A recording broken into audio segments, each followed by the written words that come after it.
सभी देखने वालों की सेवा में मैं जावेद नसीम अपना सलाम पेश करता हूँ।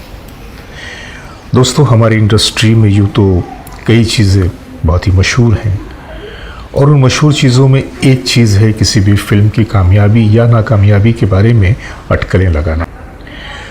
फिल्म का मुहूर्त होते देर नहीं लगती कि जो बड़े बड़े नजूमी हैं या जो दूसरे जो डायरेक्टर प्रोड्यूसर्स हैं वो अटकलें लगाने लगते हैं कि इनकी ये फिल्म कामयाब होगी या नहीं होगी, चलेगी या नहीं चलेगी।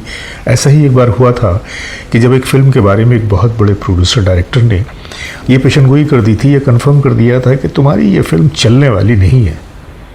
लेकिन क्या हुआ, आज मैं उसी के बारे में बताने जा रहा हूँ। तो बने रहिए हमारे साथ और देखते रहिए अपना मनपसंद चैनल सिनेमाया।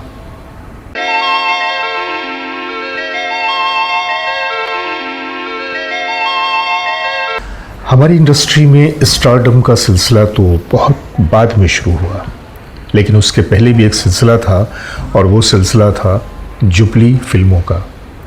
और उस ज़माने के हीरो हुआ करते थे राजेंद्र कुमार, जिनसे आप सब भली भांति वाकिफ़ हैं और ये भी जानते हैं कि राजेंद्र कुमार जी को महज इसलिए जुबली कुमार कहा जाता था कि उनकी बेशतर फिल्में सिल्वर जुबली हुआ करती थीं।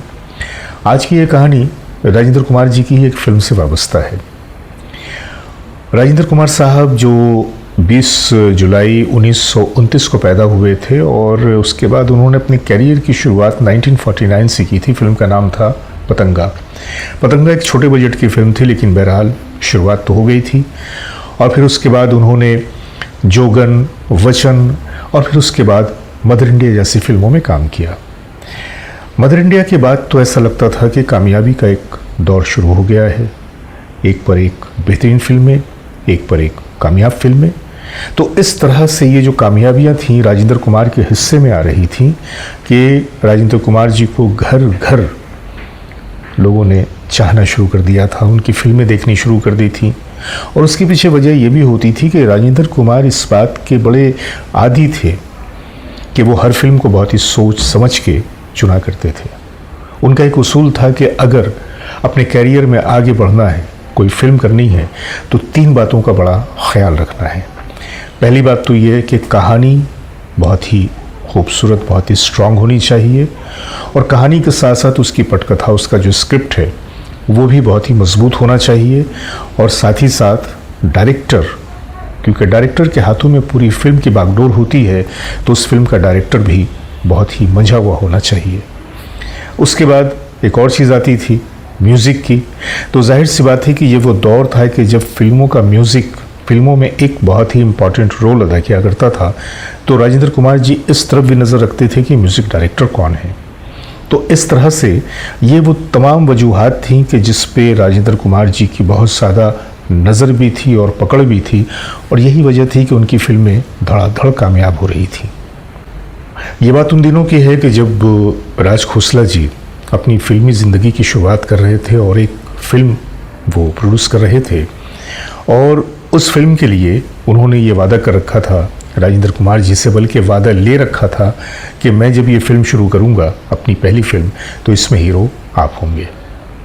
और वादे के मुताबिक जब उन्होंने कहानी पसंद कर ली और उसके बाद जब फिल्म की शुरुआत किया, तो वो राजेंद्र कुमार जी के घर पे पहुँचे और कहा कि अब मैं फिल्म शुरू कर रहा हूँ, लिहाजा आप इसके हीरो होंगे। राजेंद्र कुमार जी ने कहा कि हीरोइन कौन होंगी? तो उन्होंने कहा कि इस फिल्म की हीरोइन विजयंतीमाला जी होंगी। कहानी राजेंद्र सिंह बेदी जी की है और उसके साथ उस फिल्म में एक और भी राइटर हैं जो इस फिल्म को डायरेक्ट भी करेंगे, वो हैं मोहन कुमार। तो इन्होंने कहा कि ये मोहन कुमार कौन है, मैंने पहले कभी इसका नाम नहीं सुना। राज खोसला जी ने बताया कि मोहन कुमार ये एक नया लड़का है और मोहन सहगल जी का असिस्टेंट है, बहुत ही प्रतिभाशाली है, बहुत ही टैलेंटेड है। तो मैं अपनी इस फिल्म में उससे डायरेक्टर ले रहा हूँ। जब संगीत की बात आई तो फिर उन्होंने बताया गया कि भाई शंकर जयकिशन जी संगीत दे रहे हैं और इसमें 2 लिरिसिस्ट होंगे, एक हसरत जयपुरी साहब और एक शैलेंद्र जी। जहाँ तक गानों की रिकॉर्डिंग की बात थी तो उसमें तो जाहिर सी बात है कि रफ़ी साहब थे, लता जी थी, मुकेश जी थी और साथ ही साथ इसमें सुबीर सेन नाम के भी एक सिंगर ने गीत गाए थे। ये सारी बातें तो तय तवा हो गई थी, लेकिन जब डायरेक्टर पे आकर राजेंद्र कुमार सोचने लगे कि वो तो इस बात के आदी हैं कि मंझे हुए डायरेक्टरों के साथ काम करते हैं, तो अब ये मोहन कुमार जिसका इन्होंने कभी नाम भी नहीं सुना और इसके साथ फिल्म में काम करूँगा, पता नहीं क्या होने वाला है। लेकिन राज खोसला जी ने कहा कि ये मेरे भी कैरियर का सवाल है, आप फिल्म तो करें, आपको यकीन आ जाएगा कि मेरा इंतखाब गलत नहीं है।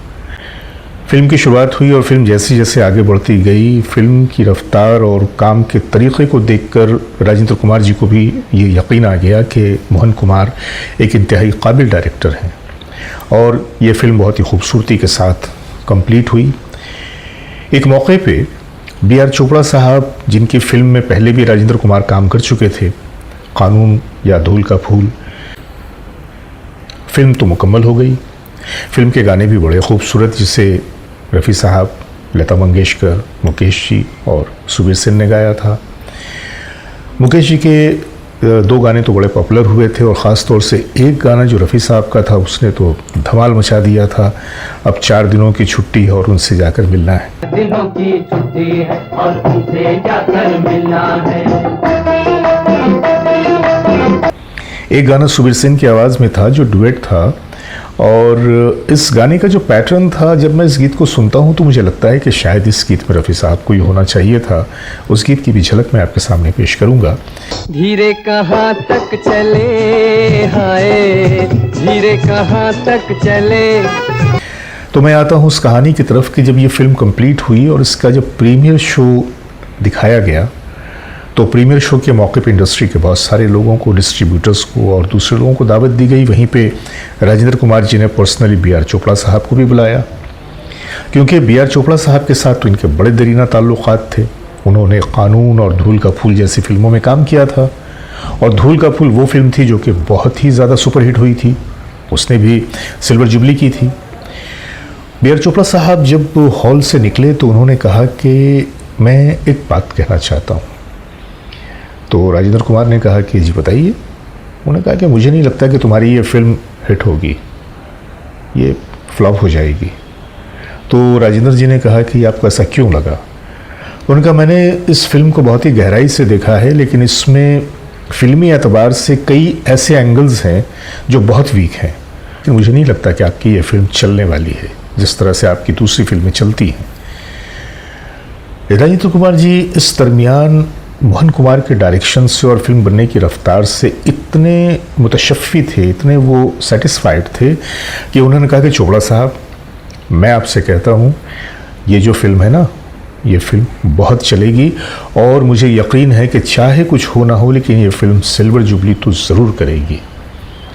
चोपड़ा साहब ने कहा ऑल द बेस्ट। उसके बाद चोपड़ा साहब वहाँ से रवाना हुए। फिल्म पिक्चर हॉल में आई, सिनेमा हॉल्स में आई, पिक्चर चली और पिक्चर ने तहलका मचाया। काफ़ी वो फिल्म कामयाब हुई। और मज़े की बात यह है कि ये फिल्म जो थी आस का पंछी, ये भी बहुत हिट हुई, लोगों में बहुत ही पॉपुलर हुई, लोगों ने बहुत ज़्यादा ही इसे पसंद किया। और इस फिल्म में विजयंती माला और राजेंद्र कुमार की जोड़ी को भी लोगों ने बहुत पसंद किया। फिल्म तो गानों से सजी हुई थी, गाने में आपको सुनवा रहा हूँ।